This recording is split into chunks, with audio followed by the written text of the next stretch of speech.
Filmmaking is marketing. If you have a terrible movie, but you have a great title, poster, and trailer, you're probably gonna make a lot of money. I think there's a Walt Disney quote that says something like, we don't make movies to make money, we make money to make more movies. When I watch a movie on Netflix, I never look at who directed it. So you need to stand out by putting your name places, doing interviews yourself. I mean, there's a reason why all these stars get interviewed. They know what they're doing. Welcome back to the IndieFilm Insider podcast from a brand new location, baby, and today we're talking with Wes Clark. Wes is a 24-year-old full-time filmmaker who just came out with his first feature film, How to Start a Cult in 5 Easy Steps, and is working on releasing a second feature film called The Psychic Files that'll come out sometime later this year. Working all by himself, he managed to secure an $80,000 budget for this film, as well as write, direct, edit, and market the entire thing. We talk a lot about concepts like what it actually takes to be a filmmaker in today's uber competitive industry, when you complete your film, if you should go for a distribution company or if you should self-distribute, as well as how important marketing actually is if you want to make a film financially profitable. Wes is a really great guy with a ton of information to share with everybody, and so without further ado, let's hop right into our conversation with Wes Clark. Wes Clark, welcome to the show. Thank you. Thanks for having me. Of course. So let's just go kind of talk about you, get the X-Men origin story. Just tell us about who you are, what you do, and your contributions to the world of film.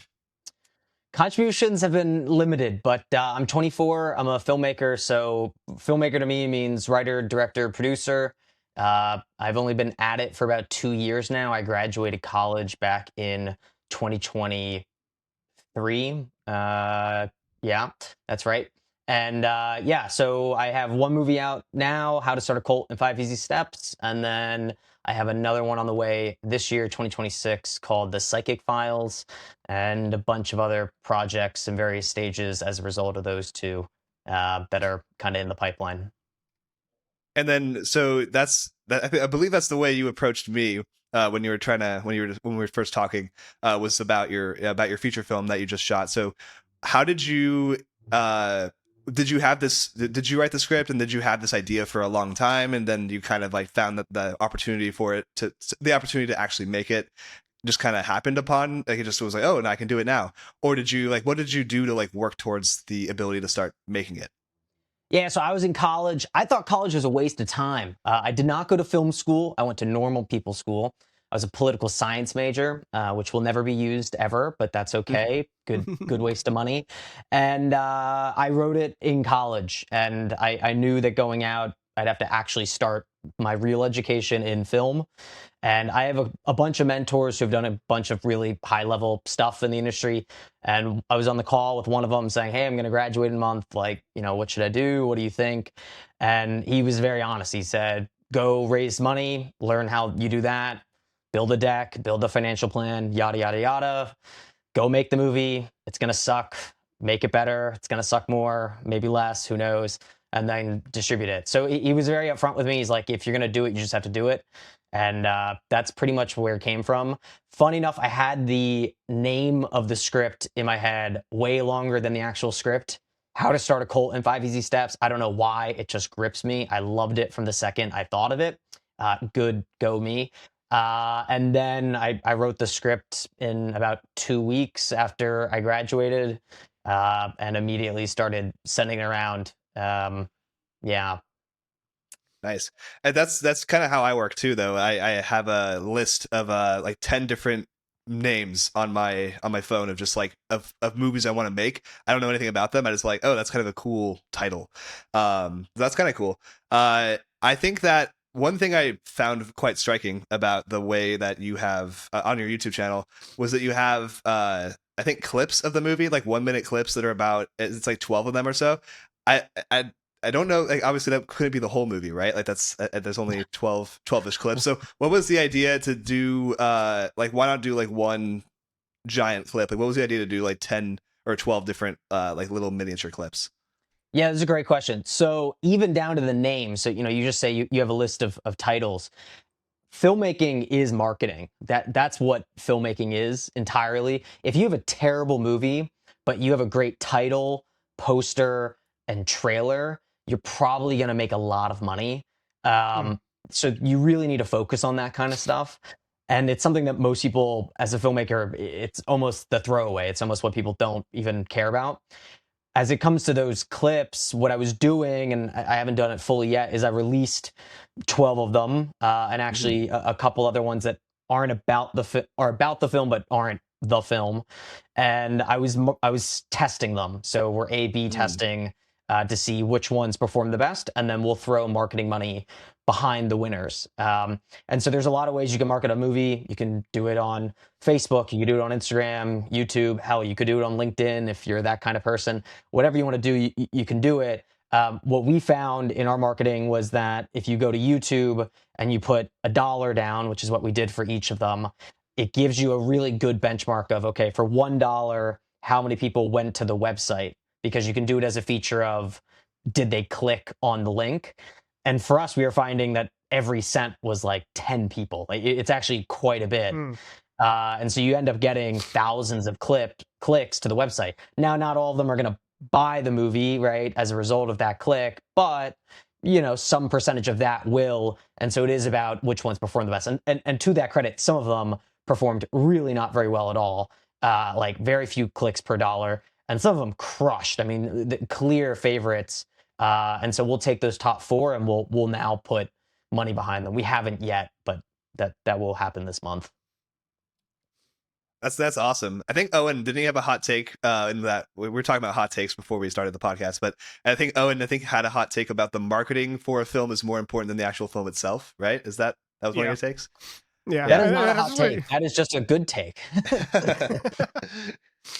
Yeah, it's very interesting to hear that you say that the title, poster, and one of the other aspects was more important than the actual film itself, which is really, really validating to hear that my hot take was I guess correct by you, because I know there are a lot of people in the industry who kind of, I don't care if anybody sees my film, I'm just making movies for the love of making them. But if okay, then right, like make a film in your head, I guess. Like, why are you actually going to production with it if you don't want it to find an audience, if you don't want people to see it? Yeah, I mean, those people are unbelievably rich. I can't say who, but I do know someone who is he's a trust fund guy, but like a real one, like $1 billion trust fund, not like these like I have $1 million or something, like real trust fund. And he has to take out a certain amount of money from that fund every year. And so when COVID happened, he couldn't take it out. There was nothing to spend it on. So he ended up having like 3 years of like $7 million every year that he just had to spend eventually. So he made this like $20 million movie that's like never going to come out. And it was a blowout, like crazy stuff going on, like nudity and action and deaths and like crazy crap. Never going to see the light of day. He's made a bunch of movies. He loves making movies. It's super cool. But like, yeah, there's a lot of people like that. The reality is if you look at the film industry, okay, the idea of like Nepo babies, their dad is, Billy Bob Thornton or whoever the hell it is, right? Like, okay, fair, like that's a real thing. But there's also just a lot of people who are the child of an oligarch or some billionaire's child, and they just like making movies. I mean, Annapurna was ran by the daughter of a billionaire.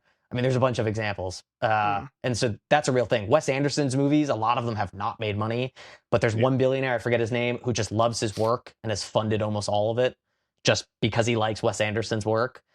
Yep. That's a real thing. But those people aren't making careers. They're making content, borderline. Like they might as well be YouTubers just on a massive scale. So yeah, that's not the same. It's the same, like saying, like there's the age-old saying of like, oh yeah, if you want to make movies, make money first and then make movies. Yep. Because there is like I think there's like a Walt Disney quote that says something like, we don't make movies to make money, we make money to make more movies, or something like that. And then it's like, okay, well then you should at least try to. Actually, I don't really know where I'm going with that. Sorry, I'm just coming off a cold, a little bit of brain fog. But it's like, I think that nowadays, at least, it's really, really hard to kind of build yourself up through the kind of movie rung as a like you could beforehand. Like from going to like from micro budget to like continually get larger and larger budgets as you keep making more movies. Do you personally think that's achievable, or do you think that kind of era is a little bit over? I mean, it's definitely achievable. So, so there's kind of two types of filmmakers online. There's filmmakers who are, I'm a YouTuber and I like to make films. And then there's people who are filmmakers, they make movies and they're using YouTube or Instagram or whatever as a tool to generate audience growth to Mhm. watch their movies, right? And so the circle goes in opposite directions. Why that's important is because these people, if you're the filmmaker needing an audience, it's all about finding your way to the point where you have enough audience to get to that point. Mm. The actual YouTubers, like, if you take Mr. Beast, Mr. Beast is obviously the number one on YouTube. Okay.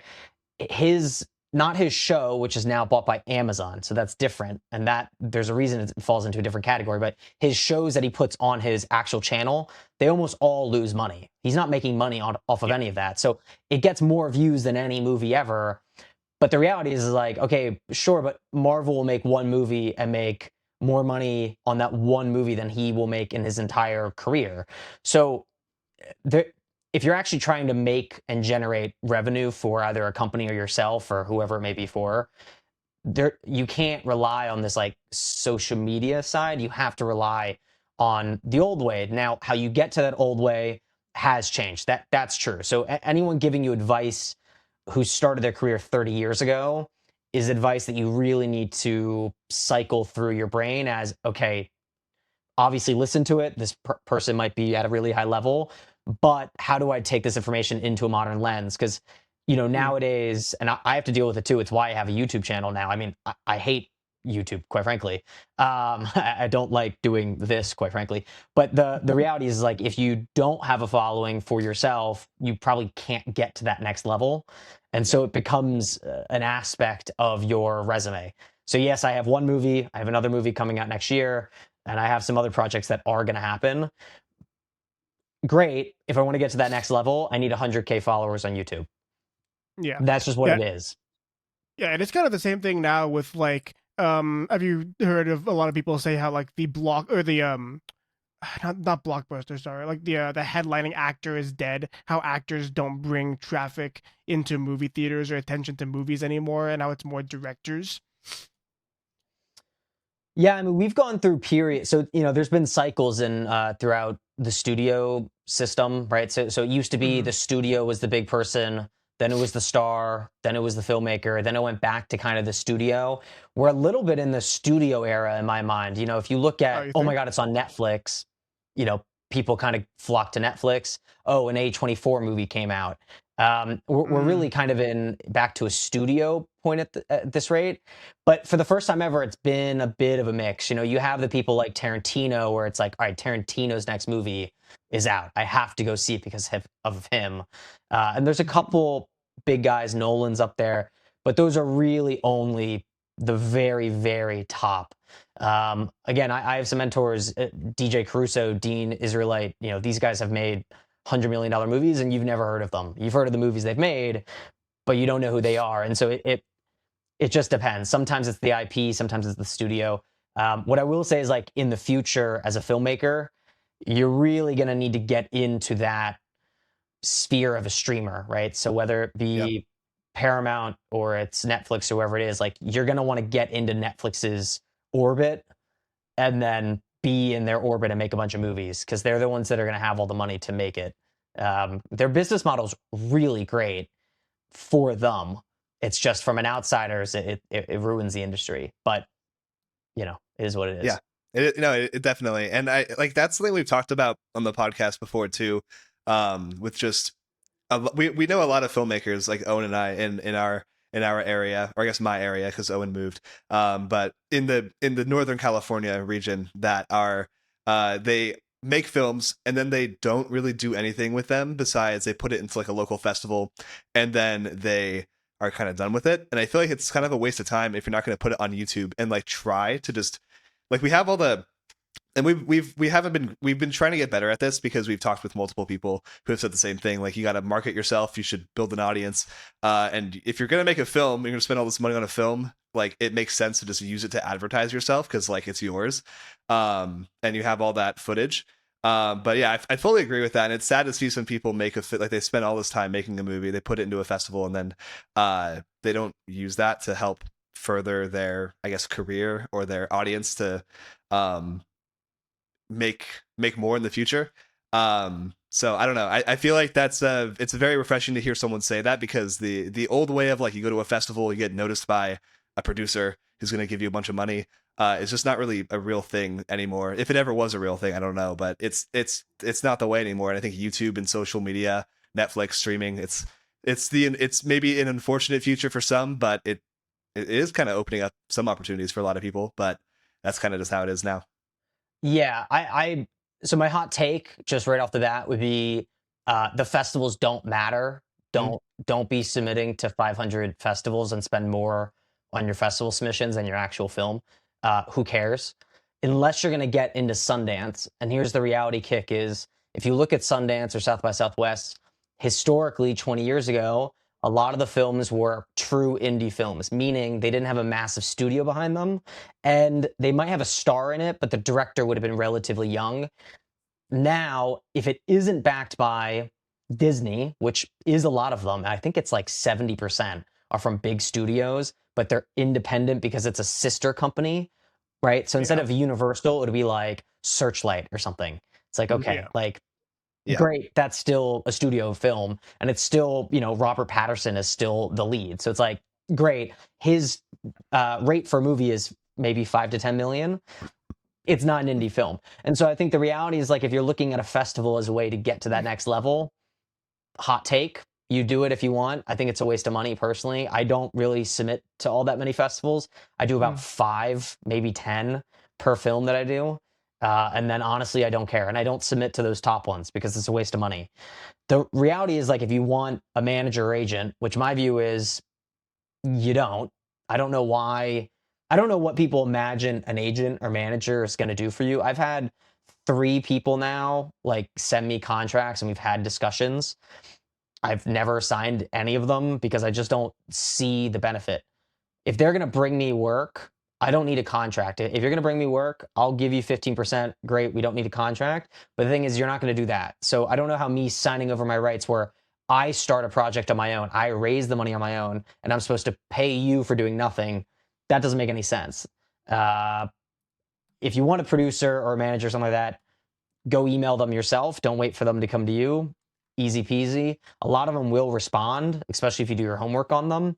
But I really don't see the need for it. And if the other hot take here is, like, producers aren't going to raise money for you. I've never had a producer actually raise money for me. I've had a lot of them in discussions that I then raise the money for and then I pay them. They didn't help that process. Like, it doesn't. They don't have this like magical well of money. Mhm. And if they do, they probably run a studio, in which case it's less about them being a producer. It's more you're working with a studio, which is fine, but it's a different thing. So yeah, Yeah. the old So, way so is can, not the right way. yeah. So can we just get this out of all the info for the people who are watching who haven't heard of you or how to start a cult in 5 easy steps? Can you just kind of go over what your budget was with it and how you kind of got the money for the movie? Yeah. So you can check the movie out, How to Start a Cult, in 5easysteps.com. If you just type in the name, my SEO is great. You'll find it right away. Go watch it. The budget, I raised $80,000 for this first movie. My second movie is 200K. That's called The Psychic Files. That's coming out later this year. Hopefully, we'll see. It's done, but it takes forever. And yeah, so we've submitted to festivals like good filmmakers do. Like 5 of them. We got into 3. One was semi-finalists at Seattle Film Festival, which is good. And then we got a sales agent right away because they liked it.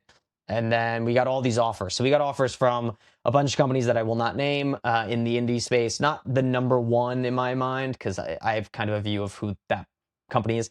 We didn't even submit to them, but like 2, 3, 5, and 8, like that. Pretty top level indie distribution companies gave us offers. Pretty normal offers, according to our sales agent and according to some other filmmakers I've talked to. If you're wondering what a normal one is these days, it's no MG or like $5,000. MG means minimum guarantee. and revenue share, which is anything between, I think our lowest is maybe 20%, highest is 30. Now that's not including a portion of money that they're going to spend on your behalf, whatever the hell that means, to market your film, which they're not going to do. And then they're going to recoup that money off first dollar. So if they spend $20,000, they're going to take their first $20,000. And the kicker here is that you know it's messed up when you're fighting them not to spend the money for you. That's when you know it's a messed up system. And this doesn't include the sales agent getting their 15%, which sometimes it's more like 25%, depends on who you go with. So you're looking at half your movie gone for no money, with the revenue share, with the first 20,000 going to the distributor. Not great. So that's a very normal story too. So for all the people listening saying, his movie must have sucked, go watch it. You tell me. That's just not true. That's just how it works these days. There's no MGs anymore. And so we said, no, we're not going to do that. And we decided to make our own website, how to start a cult in 5steps.com. And we put it on there. And that was super cool because what we were able to do is make merch. We have DVD sales. We can attach sponsors. We sold ad spots, all kinds of things. And I was able to really control the process and how it gets out there, which is like really nice. And the marketing can all be tracked too. There's kind of a side thing here. So I had a call with Luke Covert, who had the #1 indie movie of 2022 called Turbo Cola. That Film Threat is the one, if you're curious of who named him the #1 indie film in 2022. Film Threat, which is a big company. He won a bunch of awards, and he took one of those deals, right? One of these deals that I had from a company that's like a good company. Actually, a worse company than the ones I had offers from, which is like shocking. And he is like very upfront in that interview, which I'm going to release some footage in a little bit about. But what they did is they took that movie and then they essentially like, poof, gone. Like it's out and you can go watch it, but it's one movie out of 200 that they picked up that month. And then on top of it, when they sent him the like viewership numbers and the financials, it's an Excel spreadsheet. Okay, so it's not connected to anything. It's a dude going in, and realistically, it's going to be a secretary of someone going in and typing in random numbers and then handing it to him as though that is somehow legitimate. Like load of crap. Like it's complete BS. And so these companies are notorious for stealing money and giving you bad numbers, and there's no real way to audit them. So it's like, why would you go with that? It just doesn't make, there's no logical reason to give it to you. And for everyone who thinks, well, it's better for your career, right? It's better for your career to go to Amazon, to go to whatever. Get an aggregator. Go to Bitmax. Don't go to FilmHub. Go to Bitmax. You can do that one. You pay $4,000, which is less than the distributor is going to spend because they're going to spend maybe $20,000. So it's cheaper. And you'll get it on the same platform. So you shouldn't go through these companies anymore. If that's the deal. They give you an MG, great, but they're not gonna. So that's my 2 cents. Sorry that was long, but no, you're good. Yeah. No, you're good. You're good. I think that's like a really important thing. We haven't really talked about that side of indie filmmaking yet, and we have had a bunch of actors and people like that on as of recently. So it's nice to kind of get back into the filmmaking side of things. That is super interesting though. Like I can see what you're saying. I think doing it yourself, by the way, is probably just makes way more sense. The better move. We have a guy in our area, my area, I guess. Sorry, Owen. That he did the same thing. He did for his feature film. He made his own website. It's based on a short film he made, so he was already able to kind of market it like, hey, it's going to look like this. And he, I think they just wrapped like a couple of weeks ago. And I absolutely think that's the way to go. Just make your own website, get your own merch. And it also, I think it builds your brand out better because it's you doing it. You're the one putting yourself out there. You're the one making videos on it, or, it just has your name like up front right there, as opposed to like, some other company putting their name first. So I think that's the way to go. So bravo.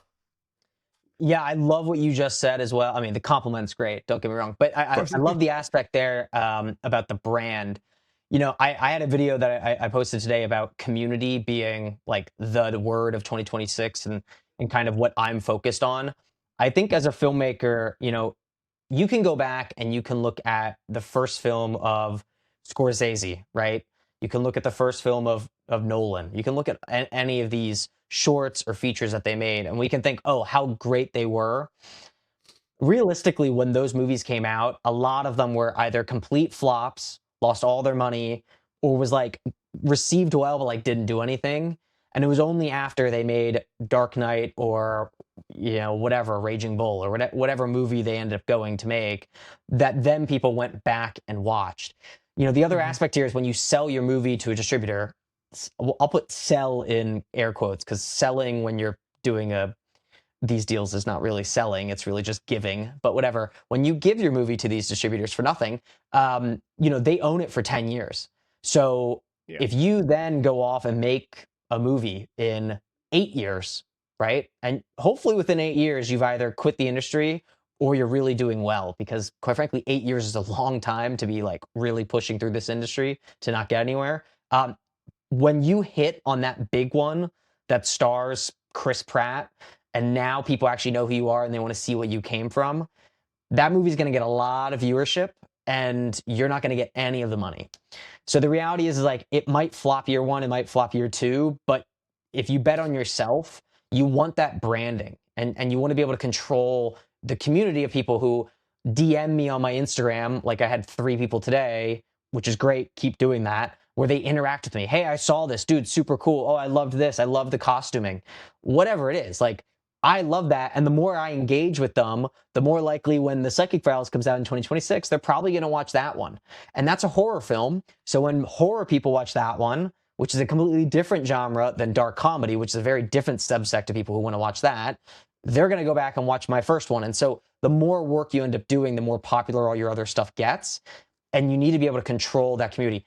I don't know about you, but like when I go on, unless it's Guillermo del Toro or it's Tarantino or Nolan, like when I watch a movie on Netflix, I never look at who directed it. I really couldn't care less. So you need to stand out by owning it, and like owning your own brand, putting your name places, doing interviews yourself. I mean, there's a reason why all these stars get interviewed. They know what they're doing. They just do it on a scale that's well beyond most people when they start out, but that's fine.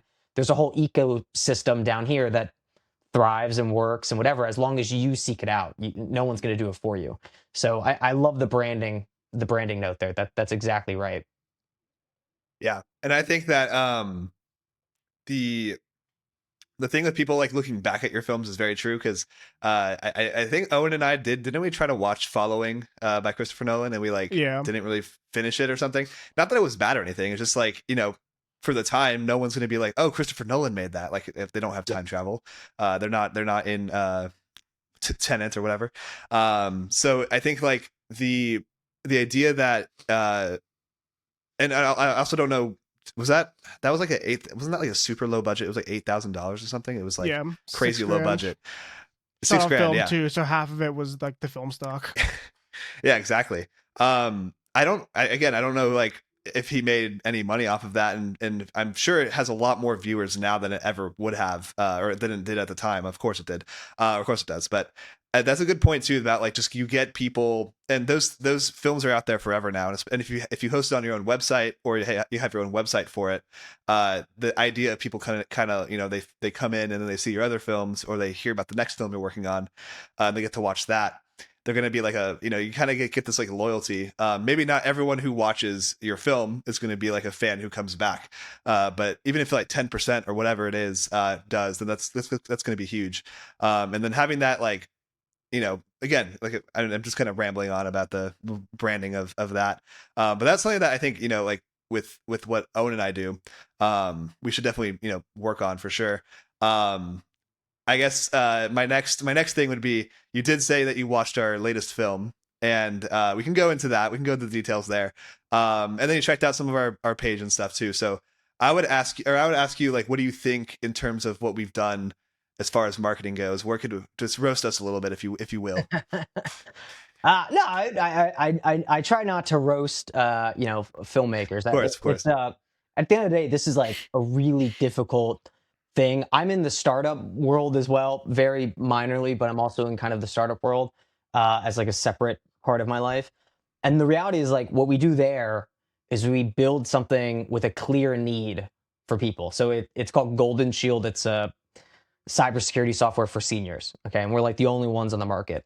And so like that's a real problem. It's like $4 billion a year stolen from seniors. And so you're building something that they need and they want, Yeah. they like desperately want.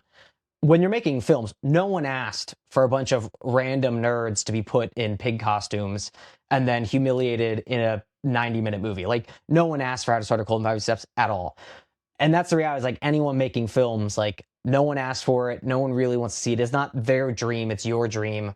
And so it's hard. And I think as a filmmaker, I get that. You know, I watched your short. What the number one thing that stood out to me was I didn't see the twist coming. And I think as a short, you know, unless it's a high budget short, which is really what you're going to do if you're going to be like, all right, I want to make a feature one day. Let me make this to show, which is definitely a route to go. If that isn't like your holy grail of like, I'm going to use this, I know I'm going to use this for this, and you're just making a short, it is all about story. It's not about it looking like super polished or anything. And in terms of story, like I thought it was super interesting. I mean, I watched the whole thing. I could have turned it off halfway. And you know I didn't because the twist came late. And if I did turn it off, I wouldn't have known about it. So I don't know. I think, yeah, I like the twist. I like the acting too. I'm not a big voiceover guy, if I'm being honest with you, but that might be more of a personal thing. I don't really like it in anything.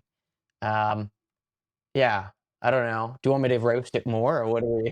No, you're good. You're good. You And want- I agree, honestly. Like I most of the time I don't like doing voiceover, and it does kind of it's just it's because you can't really show and don't tell with a voiceover, and that's like the number one thing you always hear from people when they're talking about creativity in film is you show, you don't tell, and voiceover is just telling.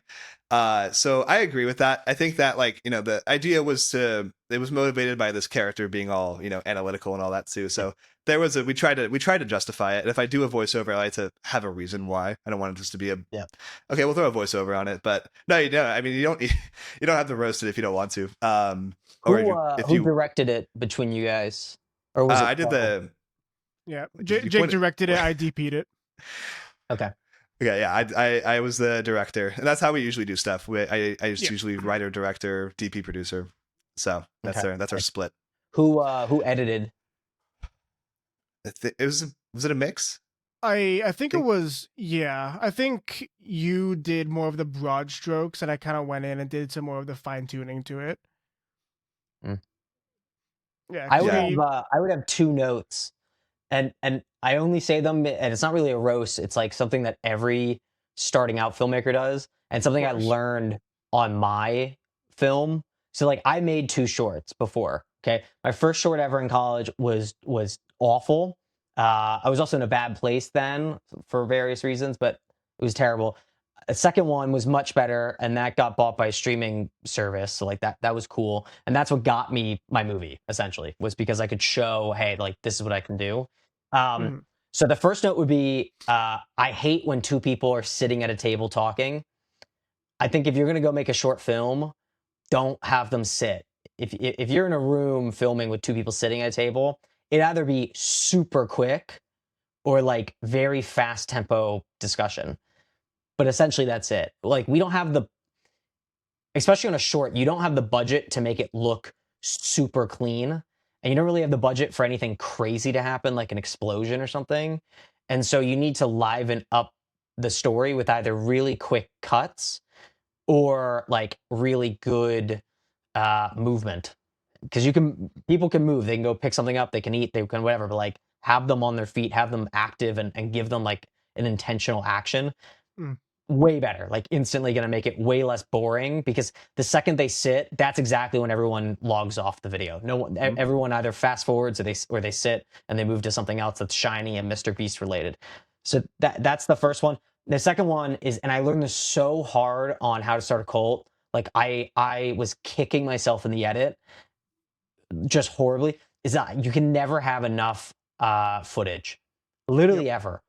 I've never heard of anyone being like, we had too much footage.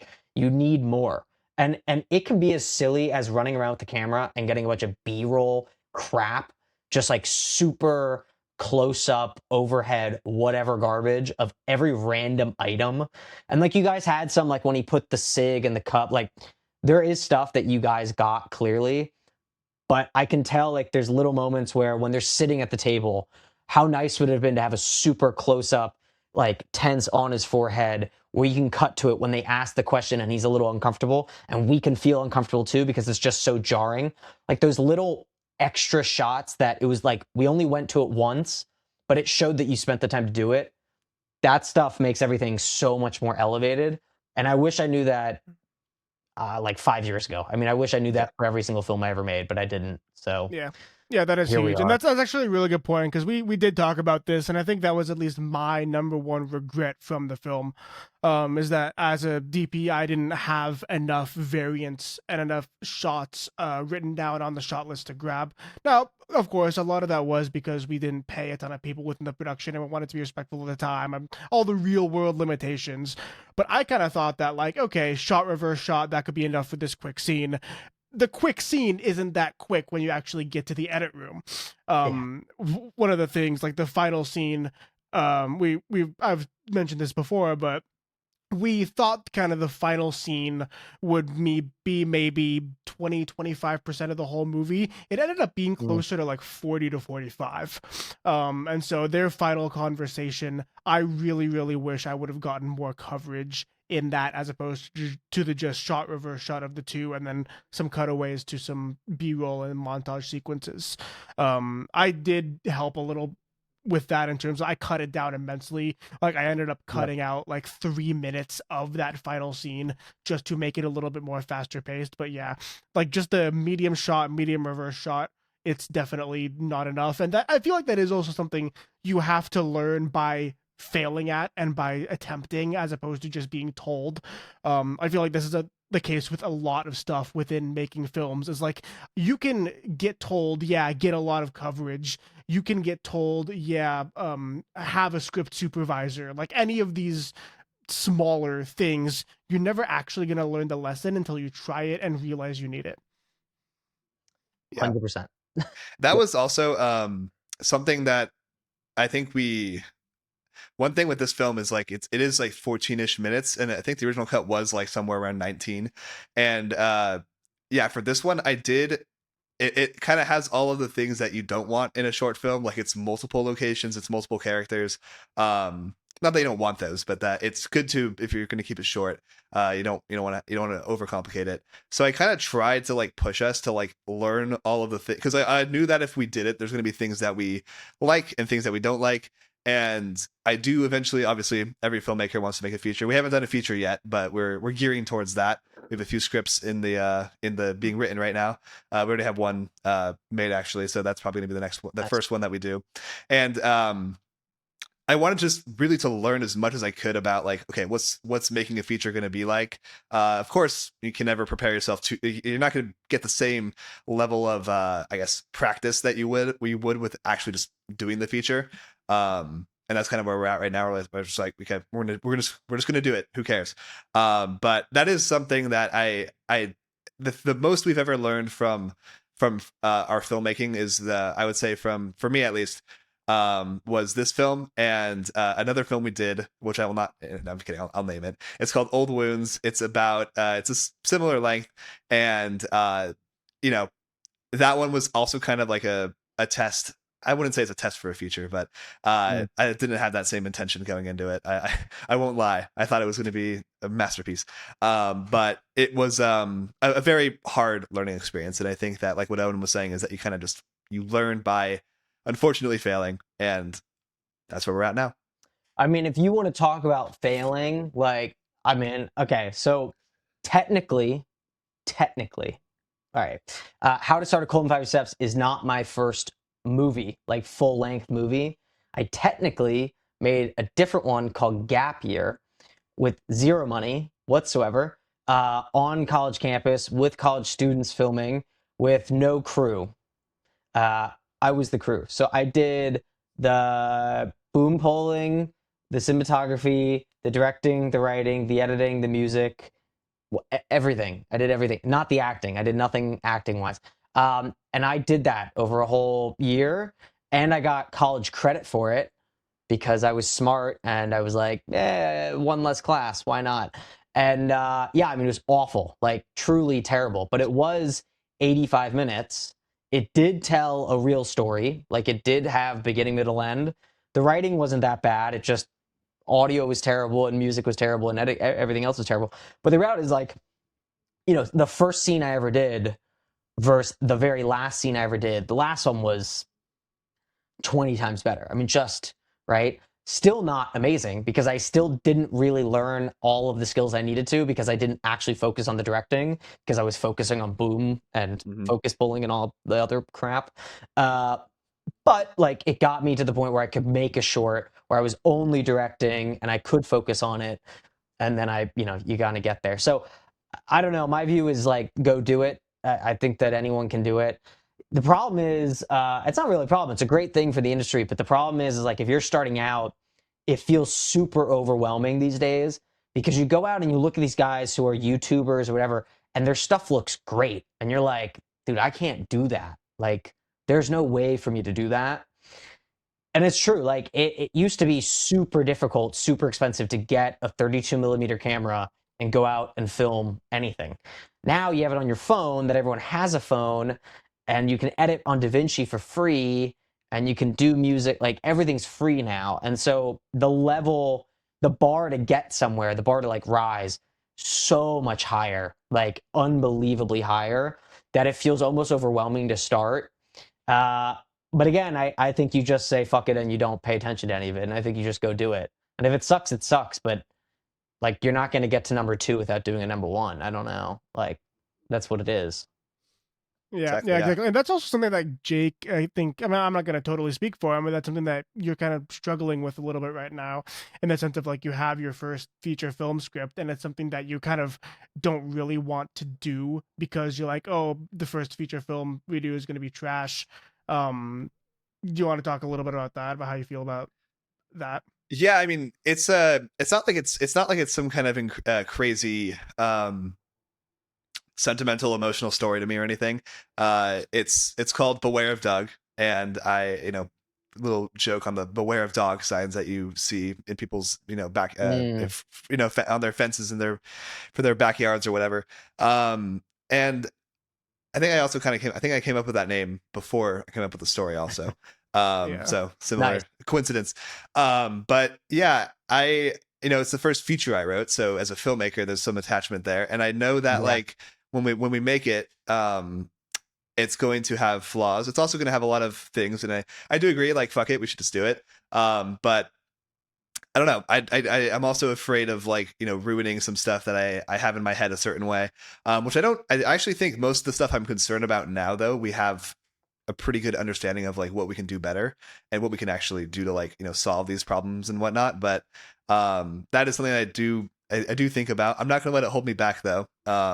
So, when Owen comes back up, we're going to cook with it. When he gets back from wherever he is at undisclosed location. When you wrote it, did you have a budget in mind or did you just free write? I tried to, well, actually, no, we did the first draft I did. Well, for first 3 drafts I did, actually, I only got to like page like 12. And then I couldn't think of where to go beyond that. And then Owen, I think, suggested just a simple like change.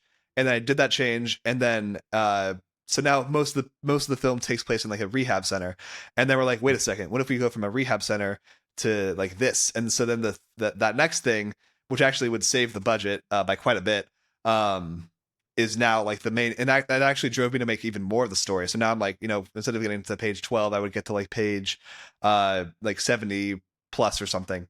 And so it's weird because like a lot of the time people are kind of it's difficult to write a film because you want to be mindful of budget, so you kind of write a bit less and it's harder to like figure out where to go. But for me, it kind of did the opposite. It made me like write a bit more.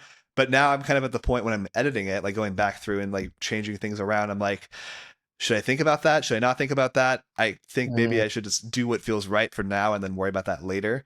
But it is definitely a thing that we can do in I don't know, like a year and a half or 2 years ish. I don't forget. I don't know what the timeline is. We haven't thought about that yet, but maybe sooner. Who knows? But yeah, for right now, it is something I did consider a little bit. Yeah. Yeah, I mean that's definitely good.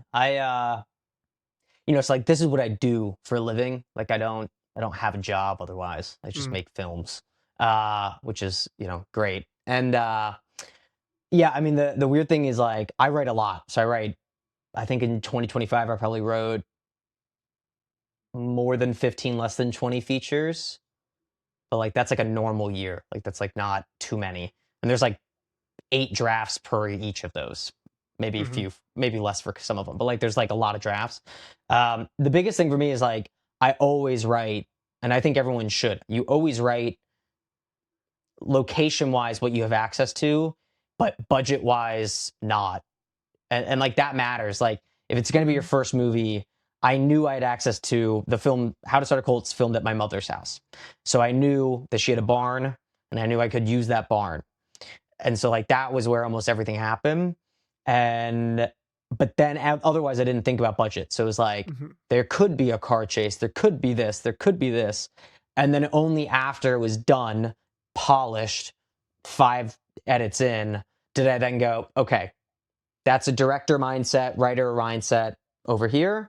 Let's now put on the producer mindset. What can we achieve? All right, budget's going to be, I'm not going to raise more than 100K. There's just no way. I was 22 at the time. Let's be realistic.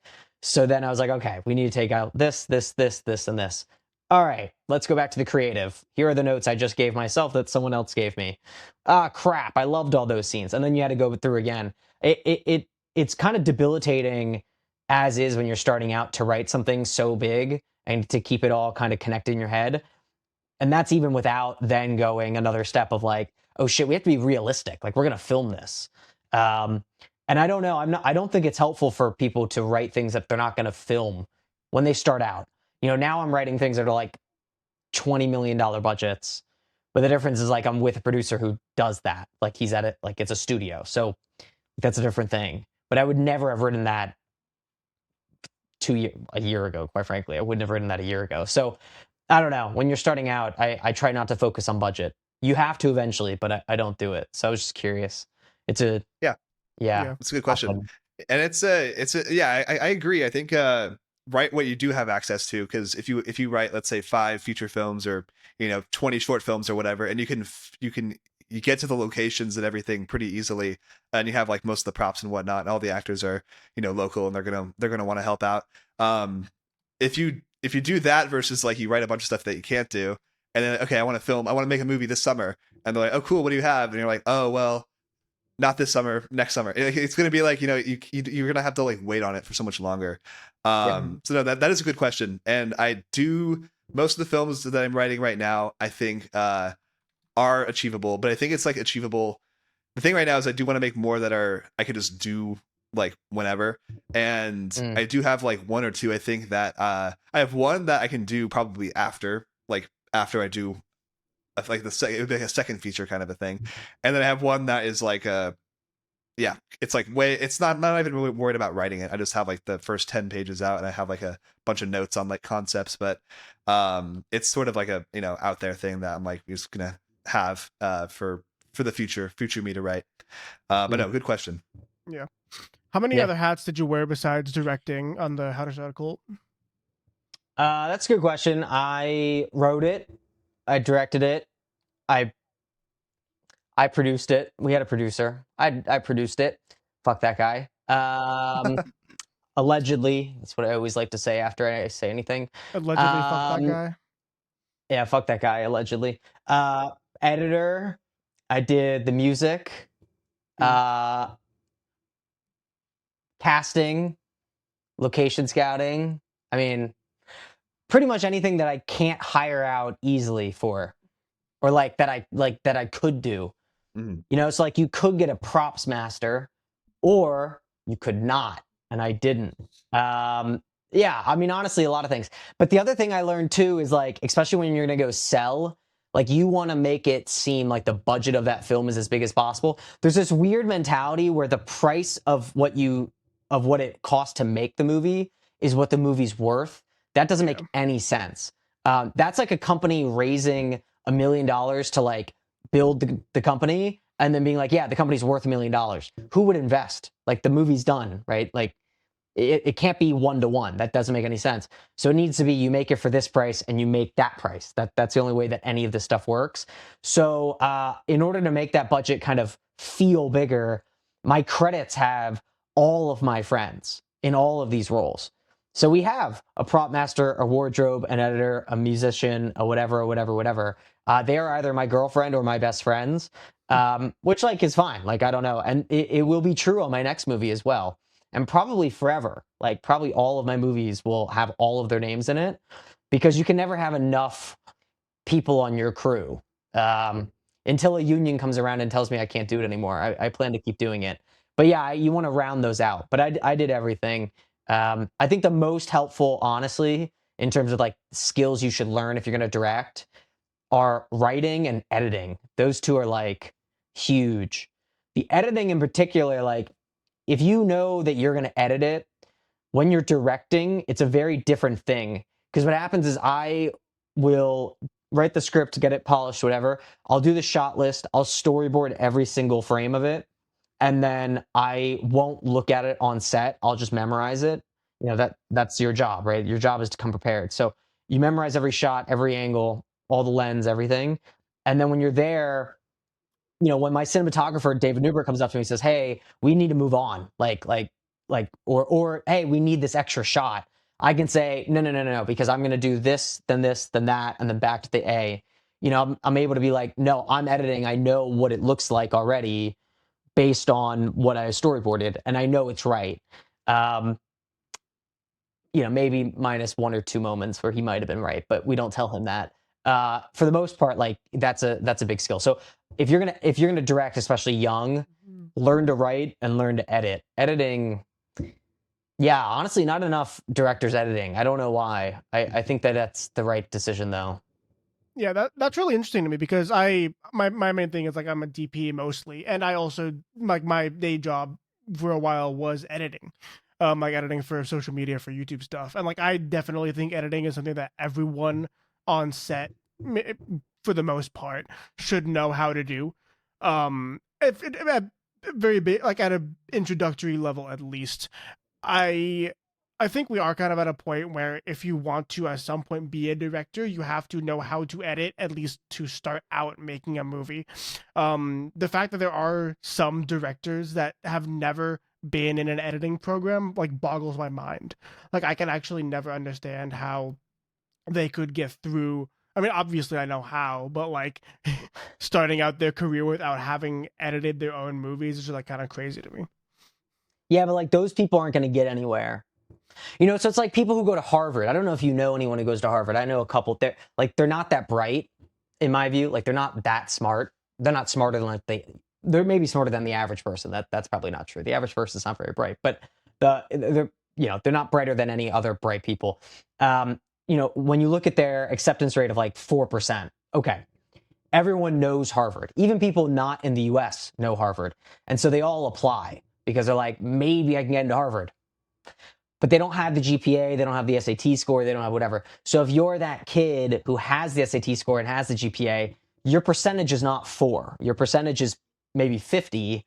And if you have a wealthy father who is in the oil business and will donate a building, it's 100%. And so like it kind of comes down to that. It's like, oh, 1% of filmmakers get to do these big projects. Right, but half of them will quit after about 6 months. Another quarter is going to quit after about 5 years, and they're never going to make a feature. And then you get another 10% that whatever. And like, so when you actually get to it, by the time you do one feature, you're already past 80% of the field, maybe. Yeah. Because, you know, most people are lazy. And, you know, quite frankly, being in the film industry for 2 years, not a lot of people very motivated, in my view. Like, there's really not a ton of motivation. There's a lot of creativity and there's a lot of passion, but it's not backed by anything. I find that honestly, the most passion, the most like viable people are these YouTubers, because YouTubers are oddly entrepreneurial.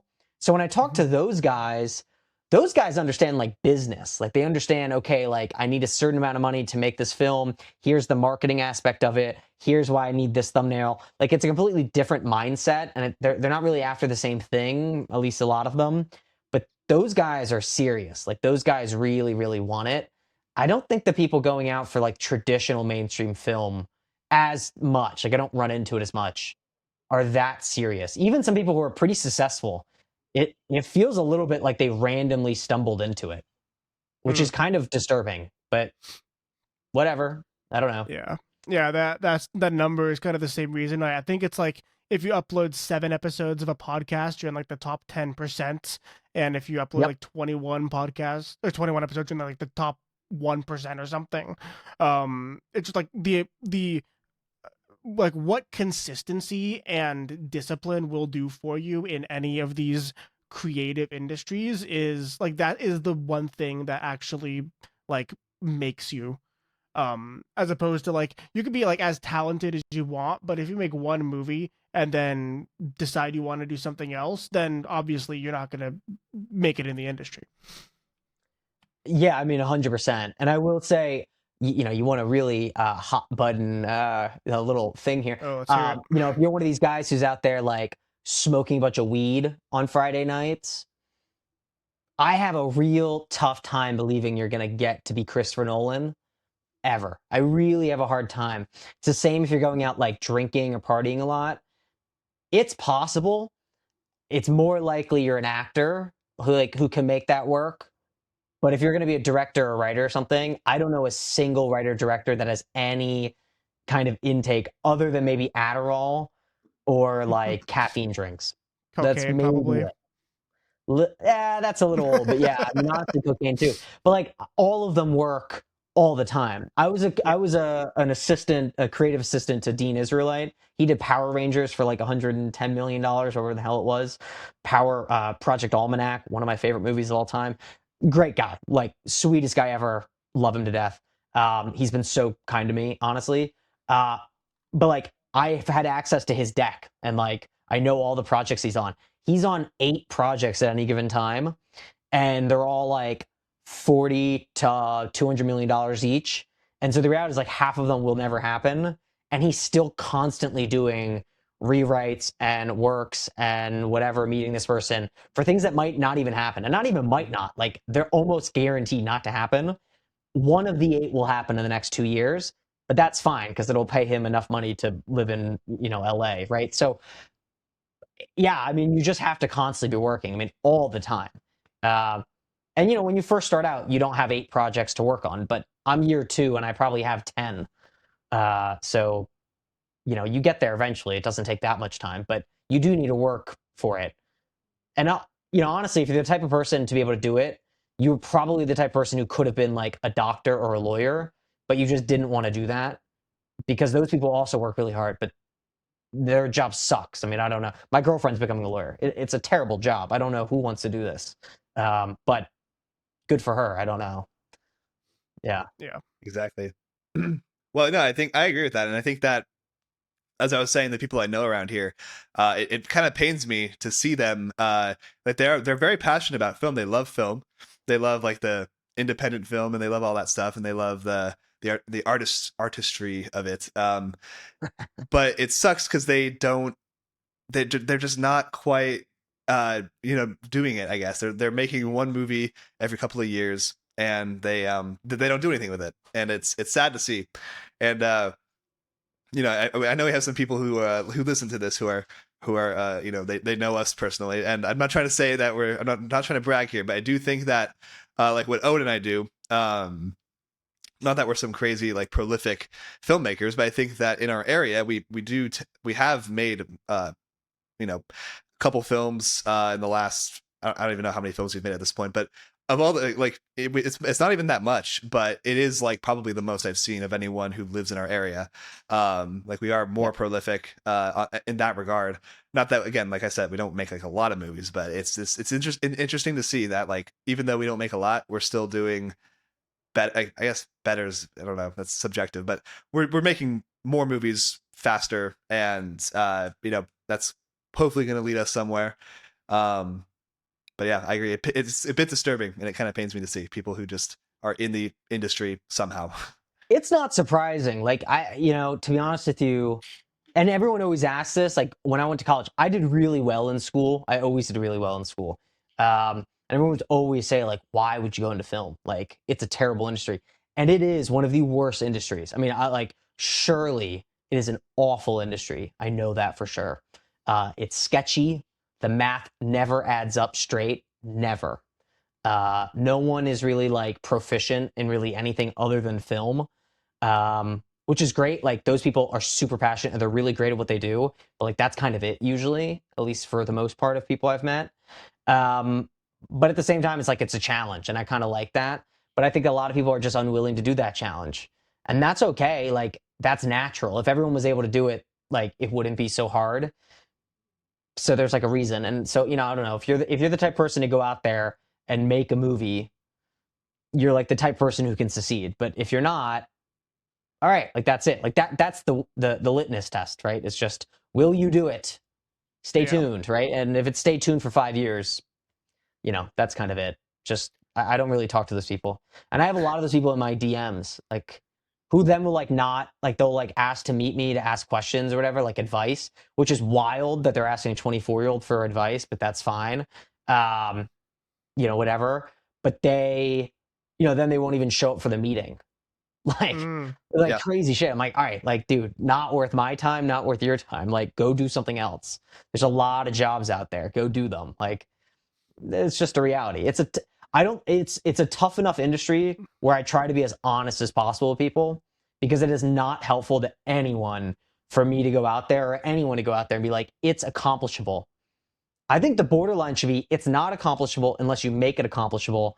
And the way you do that are these like super difficult steps, like B-22 and go raise $80,000, which consisted of me emailing random people in LA that I did not know, I never knew, who then would answer me and say, hey, come do a meeting. And then I had to fly out to LA and meet them in person, who then gave me checks, $20,000 checks each.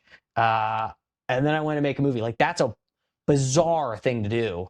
And one of those people liked me enough to fund a second movie for a lot more money. But like, I couldn't have gotten there without the first round. And the first round is just so bizarre that like, it is replicatable, but like difficultly. That's like not an easy thing to do. I will say if you want to make a career out of this, like not as like a fun side thing, like you work in insurance wanting to kill yourself, but then you also make films on the weekend, like you actually want to make films every day, you need to learn how to do the whole financial plan and deck and how the money works. That's super important. Like how do you do state tax incentives? What state is the best? What does that percentage look like? Does it cost something to do it? Like there's all these things that I didn't really like. I made a deck and I kind of understood what I was doing, but I more just bullshitted my way through it. And then now that I've actually done it, okay, like now I know. Which is also good because when you have a crappy producer, allegedly, if they're BSing you because now you know. At that point in time, I did not know, allegedly, that he didn't know anything at all what he was doing. Now I do. So could have caught it a little bit earlier, but that's fine. Yeah. Yeah, I mean, also to be fair though, in the defense of the people who kind of reach out to you asking for like advice and whatnot, doing a first feature film is kind of like the impossible hurdle to a lot of people, just because of the amount of dedication and time and I'm not gonna say love, but like kind of love it takes to make something like that, to move from okay, I'm gonna spend 2 months on this short film to holy shit, this takes 2 years to go from script to completion. Like just being able to do that is just a sign of like I said, like discipline, similar to like, yeah, if you have a six-pack, genetics, but not all genetics. You have to have gone to the gym for 3-4 years. It's like a physical like thing of proof that you are dedicated and disciplined and you know what you're doing. It's the exact same thing with making a feature. And so, but to the like aspect that you were talking about in terms of like the people who can do that, do you think that that is something that is learnable for someone who is interested enough in making films, or do you think that that's kind of an innate personality trait that someone would have to have? That's a great question. I've never been asked that question. That's a great question. I want to first clarify. If you want to reach out, DM me on Instagram. Totally fine. Go do it. If you don't show up for the meeting the Yeah. next day that you scheduled, fuck you. It's I've had it happen 3 times. I've had actresses that I was going to pay $10,000 to not show up for a meeting, blame it on time difference because they were in LA, I'm in Pennsylvania. We reschedule for the next day, clarifying PSEST, okay, P and E, different letters, and not show up again. Absolutely not. No way. So if you're that person, don't DM me. If you're the other person, DM me. Perfectly happy. That's Watch my reasonable. movie, then DM me. Just to clarify. In terms of essentially nurture versus nature, can we teach these things? I think that in order to get to real level, I'm not real level. I'm further along than most people 24. Not even all of them, but most people 24. But for me to get to Netflix is a lot of time. Like I have a lot more work to do. I think to achieve that, you do need to be, in my humble opinion, I do think you need to be a certain type of personality. To be honest with you, you're not going to get discovered. It's not going to happen. I don't remember the director's name, but "the cavalry is not coming" is the famous quote these days. And so you need to create those opportunities for yourself. You need to fundraise. You need to market. You need to do XYZ to get ahead. These are things that takes a very certain type of person, where when someone says, "F you, I hate your movie," blah, blah, blah, blah, blah, you can say, "I don't care. You've never done anything with your life. Have fun, loser," and then move on. Um, Maybe don't say it to them. Say it to yourself or in the mirror. But I've done both, actually. It's more pleasant to do it to their face, but it's not a good decision. Again, allegedly to the producer, allegedly. But A lot of heavy lifting the there. Yeah, well, he's a bad guy. He stole money, allegedly. He fucked over my first film, allegedly. Anyway, so yeah, I think it takes a certain type of person. That being said, like, if you just want to go out and make a movie and this is like your hobby, and like that's fine. Like, dude, do this as a hobby. Film is so much fun to go make. And especially if you have all your buddies and you want to go do something on the weekend and you got some friends who are stand-up comedians and they want to do some like skit with you, go do that. Post it on your Instagram. Go make an Instagram channel or a YouTube channel. Like, that's super, super cool. If you want to go make someone $1 billion off of an IP that you came up with in 20 years, you kind of have to be a killer and like really not care about what people think and like really grind. And that is just a certain type of person. And it's not even that you have to do well in school or anything like that, but it's like an entrepreneurship mindset mixed with like Adderall. Like, you just need to work. You're going to be working the same hours as like an investment banker, which is like what a lot of my friends do, which is like great, for no money for like 5 years. You make some money, but like you don't make a lot of money. And so you have to be okay with that. And you have to be aware of it too. Like, it can't be a shocker to you. You have to go in knowing this is going to suck, but we're going to do it anyway. I do ultra marathons. So like I've ran 50 miles before. Like, it's the same exact mentality. Like, it's going to suck. You're going to end and not be able to stand, but you're going to do it. And like, it will end. Like, there is an end point to achieve. That's the kind of person that we need in the industry. And not even need, like, that's the type of person who lasts in the industry, who like you even know who they are, quite frankly. Yeah, yeah. I think it is more of the nature side. As someone who can make it to that kind of level in the industry, because like it's like the same thing with like any sort of C-suite executive or any sort of person Yeah. who makes any successful company. Like, for a fact they have worked 90-hour weeks on that company without getting paid. It just like, I Yeah. think it just takes a different type of of course there is nothing wrong with wanting to be an employee. There is nothing wrong with wanting to work your 50-hour like union position in the G&E department and call it a day. Like, that is Yep. something that you want to do and you want to work in the film industry, like by all means go for it. But like, I have people that I know who want to work in the film industry but don't want to freelance. I'm like, that is like not a thing you can realistically do. Like, you can get Yep. a job in-house at a production company, but that is like damn near lottery ticket odds. And it's just like, like, yeah, like you said, there is nothing wrong with wanting to make film as a hobby. Same with like YouTube. For the longest time, people who wanted to make YouTube channels started it out as a hobby and then kind of transitioned it to a career back when, or like when making it a career was a reasonable thing. Now, like half of the kids in America want to be a YouTuber when they grow up. But like they don't know what being a YouTuber entails. They don't know that it means like, okay, I have to learn business, I have to learn management, I have to learn like how to actually build a media company as opposed to just, oh yeah, making videos in my basement. 100%. I mean, so quite literally like a day in the life. Okay. It's like today I woke up at 8. I do like my girlfriend's German and like really German, like she like has German citizenship. She's not like American girls where like I'm Italian, but like they're not. They're just American. She's actually German. It's like I do my German lessons. I run 3 miles because I run all the time. Fine. Like I do my morning shit. I start work at 9. I had a meeting at 10 that lasted 2 hours long with a producer that we have like 4 projects that are all like massive $20 million projects in various stages, some fundraising right now, some writing, some whatever. That was 2 hours. Then I went to something else. I did subtitles with manually editing all these subtitles for my second movie because that's going out. I had a call with a sales agent, like whatever. Like, okay, what you don't hear in any of this is like me interacting with really any like people. Like I have that 2 hour interview meeting, whatever, but like that's business. Like it's entirely just a business call.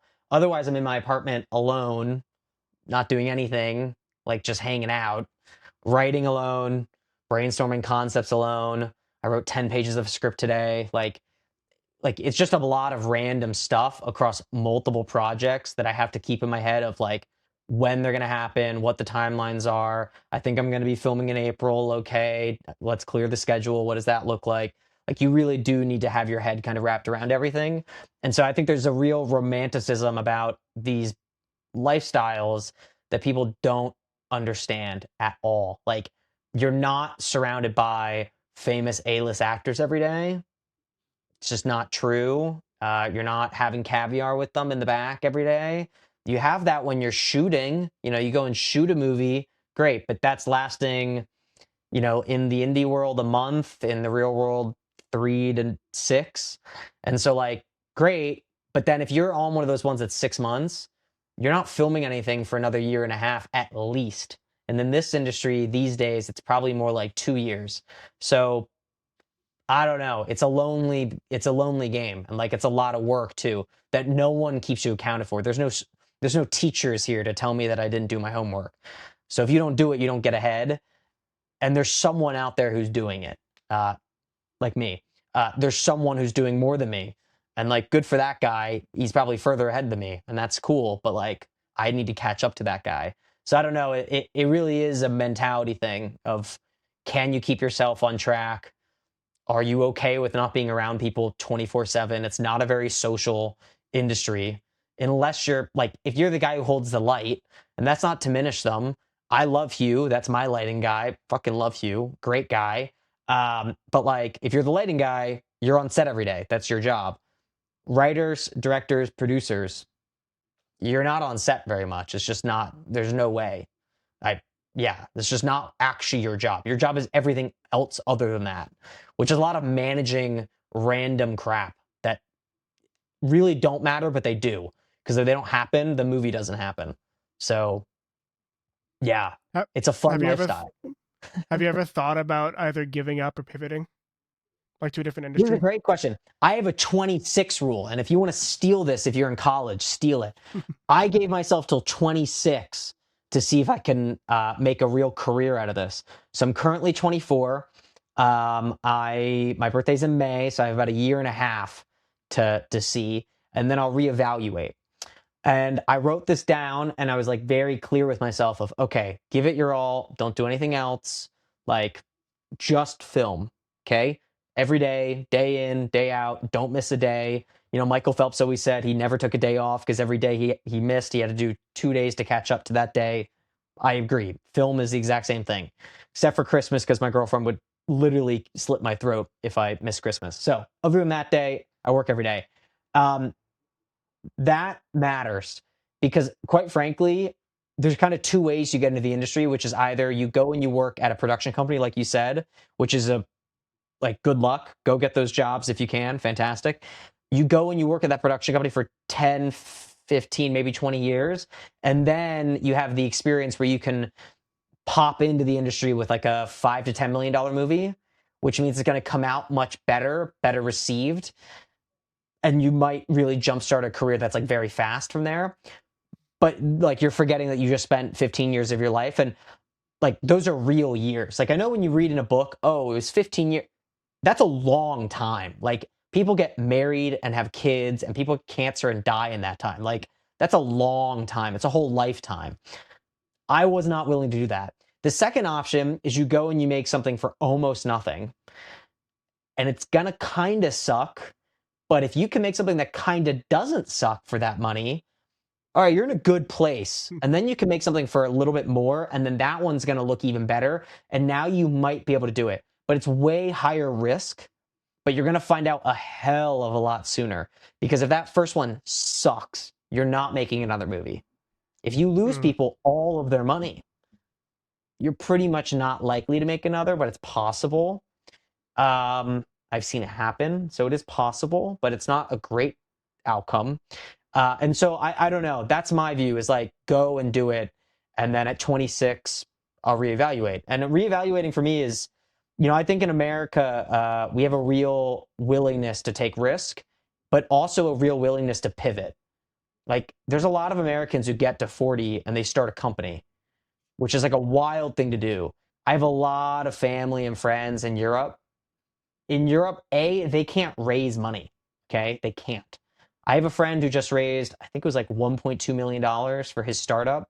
He's Swedish, and he had to come to the US to take meetings to raise that money. Because in Sweden, no one's giving him $1 million. It's a really good idea too. He's a really smart kid, but like no one's doing it there. He had to come here. And there's no entrepreneurship, and they're not pivoting. Whatever you did at 25 is what you're going to do at 50.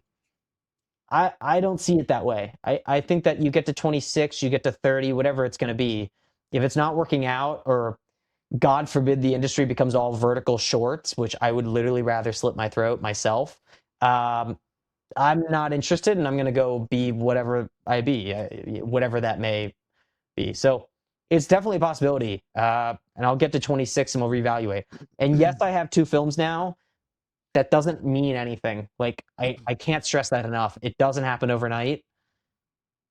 Should not look at me as a success story. You should look at me midway to a success story. But that midway, like it's a long jump to that other half. It's a really long jump. So people should understand that. So you're telling me that you don't want to make films about alpha wolves and their pregnant secretaries? I thought about it, but then I Hell realized yeah. that I would rather die. So yeah. I agree with you there. I mean, we're seeing shifts and stuff kind of towards that direction a little bit, but it's more of like a, it's separate from, like filmmaking, at least in most regards, it seems, for right now. Okay, for but right now. here's the reality. Like we're talking about different things. So Yeah. like rich people, okay, like really rich people, Elon Musk's, right? Like those people, they don't care about making, oh, you 2x their money, but they only gave you $100,000. They don't care. That money to them is like their gardening bill for the year. Like it's just not a real amount of money. So the reason why you see like Disney movies where it's like $100 million and they take $100 million loss is because for each of those, there's like Cars 2 that made them $1.5 billion, right? So there it's like, oh, I'm worth $1 billion. I could give you 1/10 of my money, and there's like a 50-50 shot you double my net worth. That's what you're telling me? And you go, yes. And they go, okay. and I'll tax write off that $100 million because I also have this company that I'm a CEO of that, we have to pay $50 million this year in taxes. So I'm going to write off the full 100 and pay not a lot of money in taxes. I'm actually going to take a loss this year. And ideally we can kind of film over New Year. So I kind of take a loss the next year too. So like real people want like to finance those projects. That's where the money is. YouTube is not going to push the boundary for these people. And neither are these vertical shorts. They might make a lot of money, and you hear all these numbers being floated around. I call BS on a lot of it because they're not getting audited. So these are just random people saying random numbers, which I know they're BSing. Also, if you see the budget for a movie on IMDb listed, load of crap. Okay. Like I know producers at some of these movies, they're not costing what they say they cost. And it's because they want to take a tax credit hit on their bottom line for their production company, which is something they've been doing forever. So I don't know. Yes, it's the future. Like, yes, it's obviously rising, whatever. Movies are going to be around. They are 100% going to be around because it's the only place in the world that you can drop $10 million, $50 million, $100 million and get $1 billion back. Only place you can do it. Or you become a senator of a state and then you insider trade. That is an alternative method, Nancy Pelosi. But otherwise, yeah, not a lot of options. Yeah, it's the exact same way how I remember I saw how the small like startup investment strategy is changing to, if you have 100 million, instead of putting 10 million into 10 different companies, you put 1 million into 100 different companies, because you're probably gonna lose all of that on 95 of those companies, but those 5 that hit are going to like 100 extra money. So it's making a lot of small bets on green as opposed to a couple of big bets on black, basically. In terms of like for making movies, that's exactly the same thing, where it's like, would people rather put like a bunch of money into really small movies, or a couple more money into bigger movies? And when I say bigger movies, in this case I'm talking about mid-budget movies, like the $20 million movies, which aren't happening a ton anymore.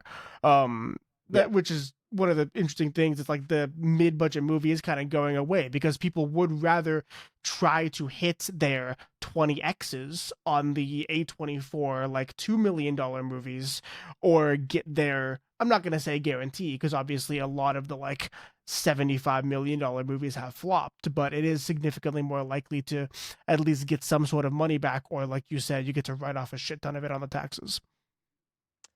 Yeah, I mean, it's just a numbers game. Like, you really need to understand the business here. If you're someone who does YouTube and you have 200,000 followers, making a movie for $1 million, where you're then going to sell tickets in theaters for $20 a pop, makes a lot of sense. If you're going to go make that movie for $10 million, you're no longer the pull. Your measly 200,000 means almost nothing. Now we're going after a Sydney Sweeney with 4 million horny Instagram followers who do want to go see that movie. And if you're some of these idiots who are then putting her in a lot of clothing, you're going to lose a lot of money. But so like, you need to be smart about it. And it is just a numbers game. Like, if you're going to make $100 million movie, that's fine. There's a reason they double the budget for P&A, and it's because people just need to know about it. You need every single person in the country to go watch it. And then you need half of the people in China to go watch it too, because that's actually where the money is. And so it really just is a numbers issue. So for me, starting out, go make something for 80K, post it on your own website. Don't expect all the money to come back within a month. Okay. It's going to take a couple years, and that's fine, because going from 0 to 1, very difficult. 1 to 10, a little bit easier, but hard. 10 to 100, much easier. And so you just need to kind of get that ball rolling. And so, yeah, I don't know.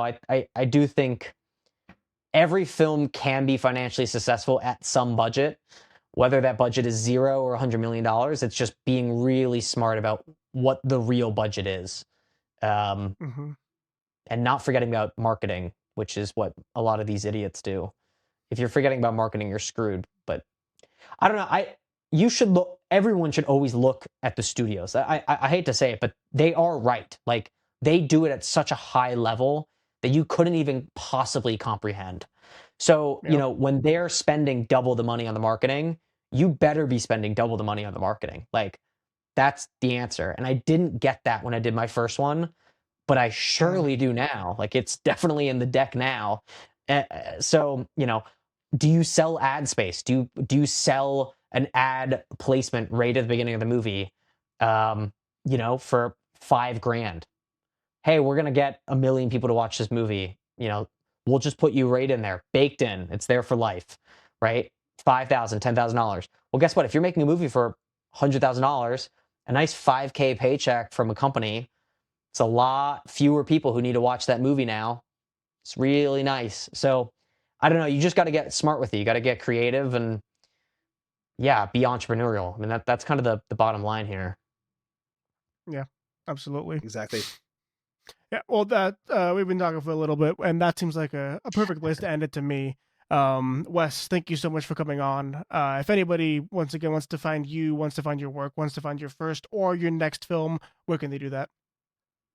Yeah, so on YouTube, Wes Clark Film, or go watch my movie. Go rent it and DM me afterwards on Instagram. Let me know what you think. But the movie's How to Start a Cult in 5easysteps.com. If you Google it, it will come up. I know it's a long title, but yeah, thanks so much for having me, guys. This was great, great chatting, and loved watching your short too. I don't know, it's fun. I just love indie film. I love film in general. So awesome, dude. Yeah. Thank you. Yeah, it's awesome. Yeah. And then, like we said, all of your stuff will be linked down below in the description if anybody wants to check that out there as well. If you want to check me out, I'm at owen.dp on Instagram. Jake, where can they find you? At Jake Rossbell on Instagram. Awesome. And then, yeah, if you want to check out our last episode we did with film festival director Curtis Bell, that's been on screen for the past few minutes. No, sorry, past 10-ish seconds. And thank you so much for watching. I hope you have a great day. Sweet.